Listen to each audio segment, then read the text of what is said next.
Hello sa inyong lahat! Sa video na to ay gusto kong i-share sa inyo yung good news na natanggap ko para sa akin. Bali, ang good news na to ay nalaman ko kahapon. Kasi dito ay payday. Kadalasan naman ang payday ay katapusan. Pero depende sa amo kasi kung kailan nila ilalagay doon, kung paano, kung anong date matatransfer yung sahod mo.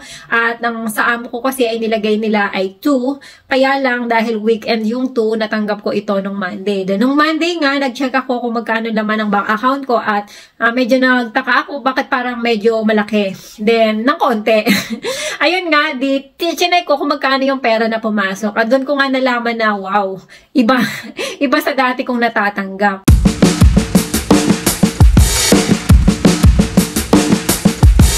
Ayun nga, tumaas pala yung sahod ko. Hindi naman ganun kalaki ang itinaas. Bale, sumunod na sila doon sa batas o doon sa law.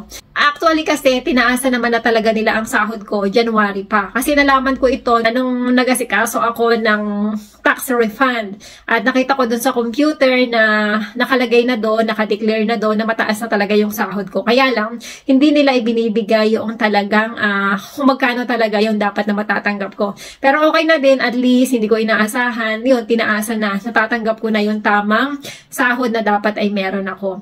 Yun nga, tumaas ako ng maunti lang naman, 53 euro. Pero para sa akin ay napakalaking bagay na yun. Kung i-convert mo ito sa pesos, nasa 3,000 plus na rin. Kaya malaking bagay na rin.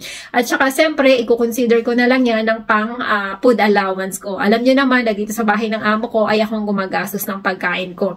Kaya yan, napakalaking bagay kasi yun lalong-lalo na hindi ko inaasahan. Wala silang sinabi sa akin na, oh Madel, tinaasan na namin yung sahod mo.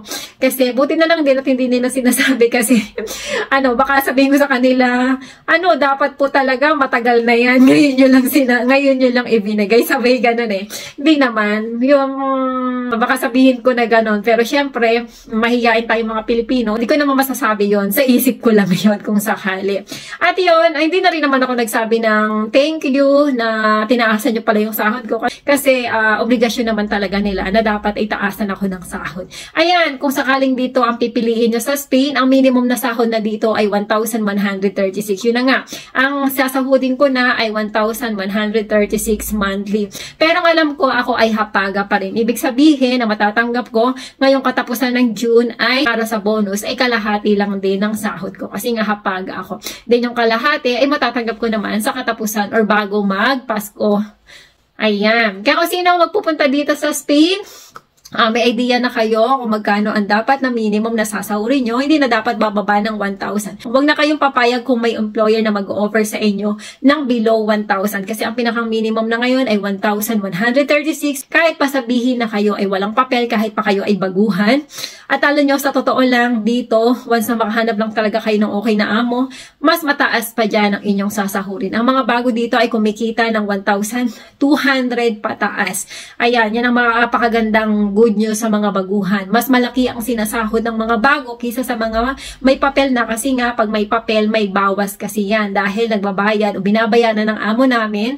Ganon din, nag-share din kami para sa aming SS. Yun nga lang, ang mga baguhan ay wala pang SS. Kasi ang SS ay para lang sa mga resident na dito o yung mga may papel. Ayan, sana sa video na to ay mayroon akong na-share sa inyo at syempre na-share ko din ang good news na aking natanggap. Ayan, maraming salamat sa inyong panunood at sa mga kababayan natin na gustong pumunta ng Espanya, kayo ay welcome na pumunta dito sa Spain. Ang advice ko lang, please mag-join kayo sa mga Facebook group dito sa Madrid kasi napakalaking tulong ng Facebook group na yan para makahanap kayo ng matitirhan at syempre ng trabaho. Ayan, maraming salamat hanggang sa susunod na mga videos. Nga pala, baka hindi ka pa nakasubscribe sa aking YouTube channel, pakiclick mo na ang subscribe button at kung nagustuhan mo, pakilike mo na rin. Syempre, huwag mo kalimutang mag-comment kung meron kang katanungan.